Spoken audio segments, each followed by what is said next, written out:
My name is Maria, and I am 40 years old. I live in a small apartment in a busy city. For 15 years, I worked at the same marketing company. I believed that hard work was the only thing that mattered. Every morning, I woke up before sunrise to check my emails. I skipped breakfast almost every single day. I told myself I would rest later, once I reached the top. My phone was always in my hand, even at dinner. My mother used to call me every Sunday evening. Most weeks I was too busy to pick up the phone.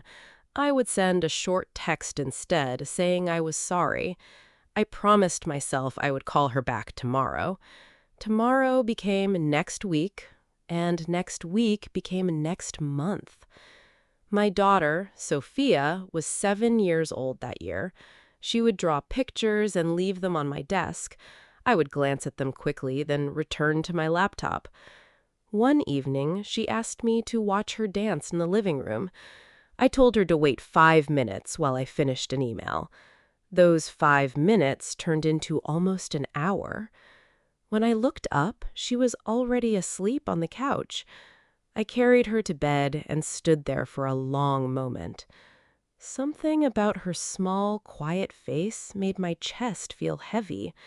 I told myself this was just a busy season of life. Then, one gray Tuesday morning, my phone rang very early. It was my brother, and his voice sounded strange and shaky. My mother had fallen in her kitchen during the night. She was in the hospital, and the doctors were still checking her. I froze in my chair, staring at the wall in silence. Suddenly, every email on my screen seemed completely meaningless. I grabbed my coat and drove straight to the hospital. The hallway lights were bright white and painfully quiet. I found my mother lying small and pale in the hospital bed. She smiled weakly and reached her hand out toward mine. I held her hand and realized how thin it had become. I suddenly remembered all the Sunday calls I had missed. Tears filled my eyes before I could stop them. She whispered that she was just happy I was there now. Her words felt like a gentle, painful mirror held up to me. I sat beside her bed for the rest of that long day. I did not check my phone even once that afternoon. The doctors said she would recover, but she needed rest. I stayed at her house for the next 2 weeks. We drank tea together and talked about our old memories. She told stories about my childhood that I had forgotten. I listened closely instead of thinking about my next meeting. For the first time in years, I felt truly present. When I returned home, I looked at my daughter differently. I sat on the floor and asked her to show me her drawings. She lit up with excitement and pulled out a whole folder. Each drawing had a small story behind it, waiting to be heard.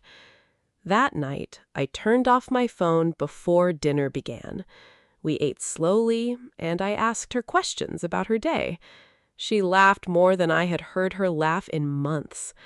I realized my work would always be there, waiting patiently. But my daughter's childhood was passing by very quickly. I began setting small, firm limits around my working hours. I called my mother every single Sunday, without exception. I learned to say no to meetings that stole family time. My career did not collapse the way I once feared it would. In fact, I became calmer and clearer in my decisions.